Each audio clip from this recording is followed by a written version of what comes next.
യേശുക്രിസ്തുവിൻ്റെ പരിശുദ്ധമായ നാമത്തിൽ എല്ലാ പ്രിയപ്പെട്ടവർക്കും മോർണിംഗ് ഡ്യൂവിൻ്റെ പ്രഭാത വചന ധ്യാനത്തിലേക്ക് സ്വാഗതം.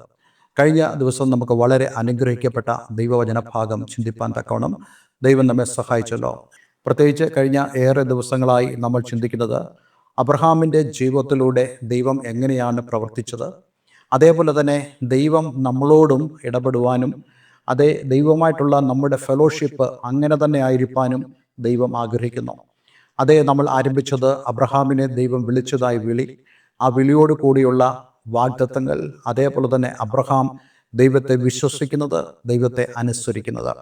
ഓരോ ദിവസവും അബ്രഹാം ദൈവത്തെ വിശ്വസിക്കുന്നതിലും അനുസരിക്കുന്നതിലും വളർന്നു വന്നു എന്നുള്ളതും നമ്മൾ ശ്രദ്ധിക്കേണ്ട വളരെ പ്രധാനപ്പെട്ട കാര്യമാണ്. നമ്മുടെ ജീവിതത്തിലും അതേപോലെ തന്നെ എല്ലാ ദിവസങ്ങളിലും അതേ ഓരോ ദിവസങ്ങൾ ചെല്ലും തോറും നമ്മൾ വിശ്വാസത്തിലും ദൈവത്തോടുള്ള അനുസരണത്തിലും വളർന്നു വരേണ്ടത് ആവശ്യമാണ്. കഴിഞ്ഞ നാളുകളെക്കാളും താഴ്ന്ന ഒരു നിലവാരത്തിൽ പോകാനല്ല ദൈവം നമ്മളെക്കുറിച്ച് ആഗ്രഹിക്കുന്നത്.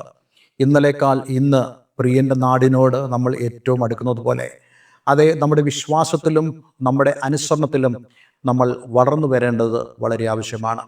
നമ്മൾ കഴിഞ്ഞ ദിവസം ഉൽപ്പത്തി പുസ്തകം 15-ാം അധ്യായത്തിൻ്റെ ആദ്യ ഭാഗത്തു നിന്നാണ് ചിന്തിപ്പാൻ തക്കവണ്ണം ദൈവം നമ്മെ സഹായിച്ചത്. അതിനുശേഷം അബ്രാമിന് ദർശനത്തിൽ, അതായത് ദർശനം എന്നുള്ള ആ വളരെ പ്രധാനപ്പെട്ട കാര്യം നമ്മുടെ ജീവിതത്തിൽ ദൈവം നൽകുന്നു.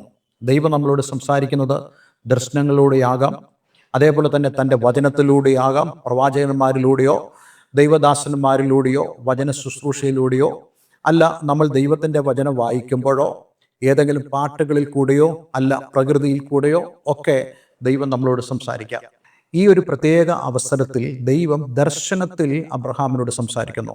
പ്രത്യേകം നമ്മൾ ഒരു കാര്യം മനസ്സിലാക്കണം. അബ്രഹാം ഇപ്പോൾ ഏതാണ്ട് 4 രാജാക്കന്മാരുടെ ഒരു പങ്കാളിത്തമുള്ള ഒരു വലിയ സൈന്യത്തെ തോൽപ്പിച്ചിട്ട് വന്നിരിക്കുന്നതായ ഒരു സന്ദർഭം. അവിടെ വെച്ചാണ് ദൈവം അബ്രഹാമിനോട് സംസാരിക്കുന്നത്. ഞാൻ നിങ്ങളോട് പറയാൻ ആഗ്രഹിക്കുന്നത്, നമ്മുടെ ജീവിതത്തിൻ്റെ വളരെ പ്രധാനപ്പെട്ട സന്ദർഭങ്ങളിൽ ദൈവം നമുക്ക് മറഞ്ഞിരിക്കുന്നു എന്ന് ആരും ചിന്തിക്കരുത്. നമ്മളുടെ ചിന്തയും നമ്മുടെ വിചാരങ്ങളും ദൈവത്തിൽ തന്നെയാണെങ്കിൽ, നാം ദൈവത്തിൽ തന്നെ ഫോക്കസ് ചെയ്ത് ജീവിക്കുന്ന ഒരു വ്യക്തിയാണെങ്കിൽ തീർച്ചയായിട്ടും ദൈവം നമ്മളോട് ഓരോരോ സമയങ്ങളിലും സംസാരിപ്പാൻ ഇടയായിത്തീരും. അതൊരു പക്ഷേ ഇവിടെ കണ്ടതുപോലെ ദർശനങ്ങളായിരിക്കാം, അല്ലെങ്കിൽ ഞാൻ നേരത്തെ പറഞ്ഞതുപോലെയുള്ള വിധങ്ങളിലായിരിക്കാം ദൈവം നമ്മളോട് സംസാരിപ്പാൻ ഇടയായിത്തീരും. ഇന്നലെ ഞാൻ നിങ്ങളോട് പറഞ്ഞല്ലോ, നമ്മൾ ഓരോരുത്തരും യഹോവയ്ക്കായി കാത്തിരിക്കണം. അതെ, ദൈവം എന്നോട് സംസാരിക്കണം, അതെ എനിക്ക് ദൈവശബ്ദം കേൾക്കണം, അതെ എനിക്ക് ദൈവത്തിൻ്റെ ഗൈഡൻസ് ആവശ്യമാണ് എന്നുള്ള നിലയിൽ നമ്മൾ ദൈവത്തെ കാത്തിരിക്കുന്ന, അതെ ആത്മീയമായി കാത്തിരിക്കുന്നതായ ഒരു അനുഭവം ഉണ്ടെങ്കിൽ ഞാൻ നിങ്ങളോട് പറയട്ടെ, നിങ്ങൾ എവിടെയെങ്കിലും ഒന്ന് കുത്തിയിരിക്കണമെന്നല്ല ഞാൻ ആവശ്യപ്പെടുന്നത് ഈ വചനത്തിലൂടെ. മറിച്ച് നമ്മൾ നടക്കുമ്പോഴോ യാത്ര ചെയ്യുമ്പോഴോ ഒക്കെയും നമ്മൾ ദൈവത്തിൽ നിന്ന് കേൾക്കുവാൻ, നമ്മളുടെ ഇങ്ങനെയുള്ള പ്രത്യേക സന്ദർഭങ്ങളിൽ ദൈവം ഇടപെടേണ്ടതിന് വേണ്ടി ദൈവത്തിനായി കാത്തിരിക്കുന്നതായ ഒരു സ്വഭാവം നമ്മുടെ ജീവിതത്തിലുണ്ടാകണം. അങ്ങനെയുള്ളവരോട് ദൈവം എപ്പോഴും സംസാരിച്ചുകൊണ്ടിരിക്കും എന്നുള്ളതാണ് നമുക്ക് ഈ വേദഭാഗത്തിൽ നിന്നും മനസ്സിലാക്കാൻ കഴിയുന്നത്. അങ്ങനെ ദർശനത്തിൽ ദൈവം അബ്രഹാമിന് പ്രത്യക്ഷപ്പെട്ടിട്ട് ദൈവം അബ്രഹാമിനോട് പറയുന്നു, അബ്രാമേ ഭയപ്പെടേണ്ട, ഞാൻ നിന്റെ പരിചയം നിന്റെ അതിമഹത്തായ പ്രതിഫലവും ആകുന്നു. നോക്കൂ, എന്താണ് ദൈവം പറയുന്നത്? ഭയപ്പെടേണ്ട എന്ന് പറയുന്നു. നമ്മൾ ആ ഒരു വിഷയത്തെക്കുറിച്ച് അടുത്ത നമ്മളുടെ പ്രഭാത വചന ധ്യാനത്തിൽ ചിന്തിക്കുന്നതാണ്. എന്നാൽ ഇവിടെ ഞാൻ ആദ്യമായി പറയാൻ ആഗ്രഹിക്കുന്ന 2 പ്രധാനപ്പെട്ട കാര്യം, അബ്രഹാമിനോട് ദൈവം പറയുന്നു, ഞാൻ നിന്റെ പരിചയം നിന്റെ അതിമഹത്തായ പ്രതിഫലവുമാകുന്നു. ജീവിതത്തിൽ കടന്നു വന്നതായ ഒരു വളരെ പ്രധാനപ്പെട്ട സംഭവത്തിന് മുമ്പിൽ അബ്രഹാം ജയാളിയായി തീർന്നു. പക്ഷേ ആ ജയം അബ്രഹാമിനെ തൃപ്തിപ്പെടുത്തുന്നില്ല. ആ ജയം അബ്രഹാമിനെ ഭയത്തിലേക്കും അതേപോലെ തന്നെ ഉത്കണ്ഠയിലേക്കും കൊണ്ടുപോകുന്നു എന്നുള്ളത് നമ്മളിവിടെ മനസ്സിലാക്കാൻ ഇടയായിത്തീരുന്നുണ്ട്. നമ്മളൊരു കാര്യം മനസ്സിലാക്കണം, നമുക്ക് ജീവിതത്തിൽ കടന്നു വരുന്നതായ വിജയങ്ങൾ ലോകപ്രകാരം ഉള്ളതായ ആളുകൾക്ക് സന്തോഷിക്കാൻ വകയുണ്ടെങ്കിലും ദൈവത്തോട് ചേർന്നിരിക്കുന്ന ആളുകൾക്ക് അത് പലപ്പോഴും ഭയവും അതേപോലെ തന്നെ ഉത്കണ്ഠകളും സമ്മാനിക്കുന്നതാണ്. ഞാൻ ഈ കാര്യം പറയുന്നത് ആത്മീയമായ ഒരു വീക്ഷണത്തിൽ തന്നെയാണ്. വാസ്തവത്തിൽ ലോകപ്രകാരം ചിന്തിക്കുകയാണെങ്കിൽ അബ്രഹാം സന്തോഷിക്കേണ്ട ഒരു സന്ദർഭമാണ്. അവന് ഭയത്തിൻ്റെയോ ഉത്കണ്ഠയുടെയോ യാതൊരുവിധമായ ആവശ്യവുമില്ല ലോകപ്രകാരം. പക്ഷെ ഒരു ആത്മീയനെ സംബന്ധിച്ചിടത്തോളം അവൻ പ്രതീക്ഷിക്കുന്നത് അവൻ കാണുന്നതായ സാധ്യതകൾ അത് വളരെ വലുതാണ്. എന്താണ് അബ്രഹാമിന് ഇവിടെ നേരിടുന്നതായ പ്രശ്നം? നമ്മൾ 14 അധ്യായത്തിൽ വായിക്കുമ്പോൾ, ഞാൻ ആ വേദഭാഗം ഒന്ന് വായിക്കാം. 14 മുതലുള്ള വേദഭാഗങ്ങൾ.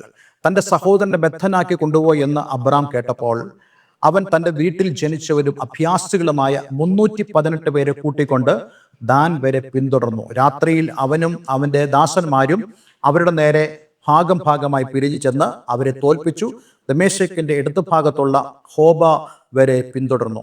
അവൻ സമ്പത്തൊക്കെ മടക്കിക്കൊണ്ടുവന്നു. തൻ്റെ സഹോദരനായ ലോത്തിനെയും അവൻ്റെ സമ്പത്തിനെയും സ്ത്രീകളെയും ജനത്തെയും കൂടെ മടക്കിക്കൊണ്ടുവന്നു.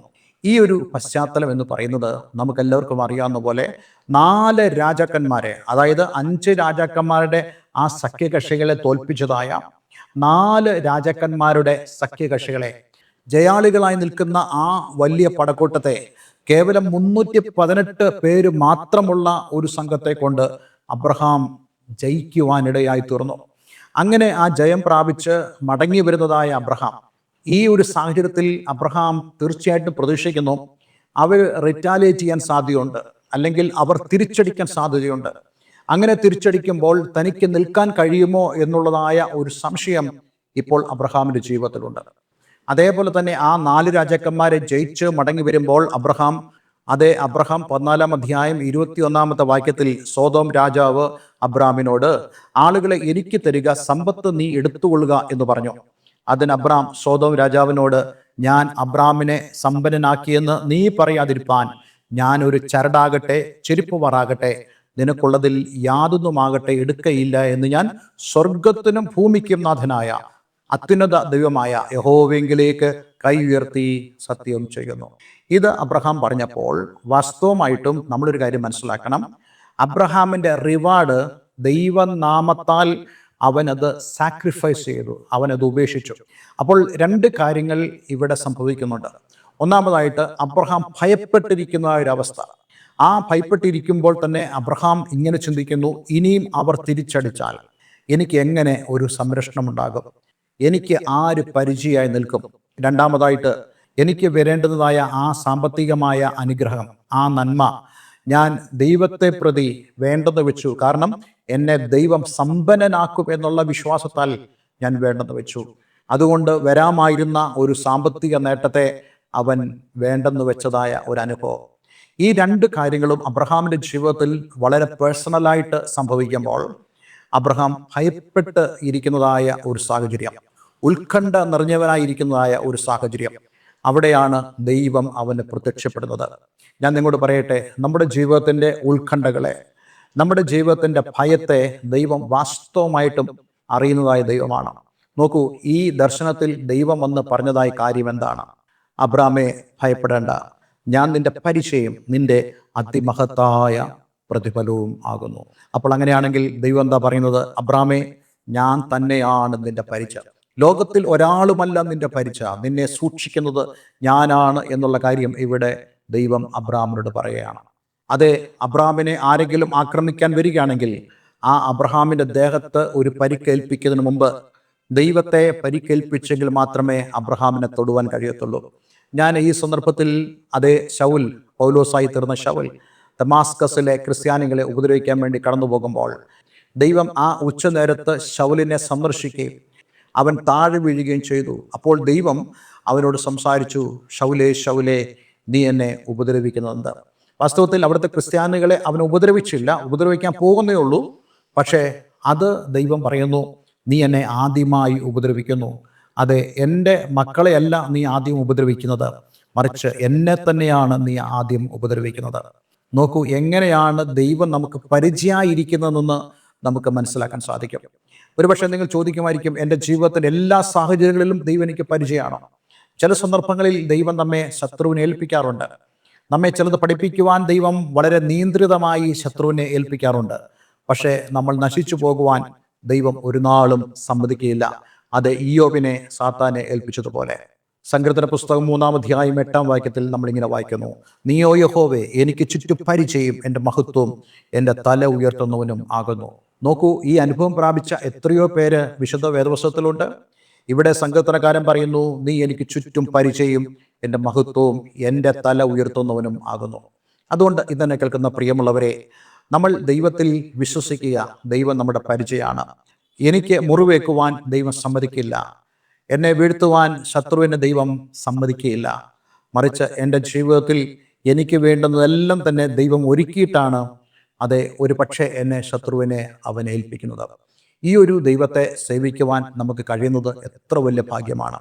നമുക്ക് ഈ ഒരു അറിവ് കേവലം നമ്മെ സെൽഫ് കോൺഫിഡൻസായി നിർത്തുക എന്നുള്ളത് മാത്രമല്ല, മറിച്ച് ദൈവത്തിൽ നമ്മുടെ പ്രത്യാശ, ദൈവത്തിൽ ഉറച്ചു നിൽക്കുന്ന അനുഭവം, അതിലൂടെ കടന്നു പോകുവാൻ തീർച്ചയായിട്ടും നമ്മെ ദൈവം സഹായിക്കും.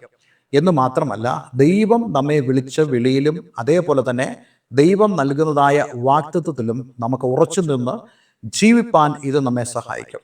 അതുകൊണ്ട് ഇന്ന് നമ്മുടെ ജീവിതത്തിലും അതേപോലെ തന്നെ ദൈവത്തിലുള്ള ആ വിശ്വാസത്താൽ നിറഞ്ഞു നിന്ന് ആയിരിക്കാൻ തക്കവണ്ണം ദൈവം നമ്മെ സഹായിക്കട്ടെ. അടുത്ത ദിവസം നമ്മൾ പ്രതിഫലം എന്നുള്ള വിഷയത്തെക്കുറിച്ച് സംസാരിക്കുന്നതാണ്.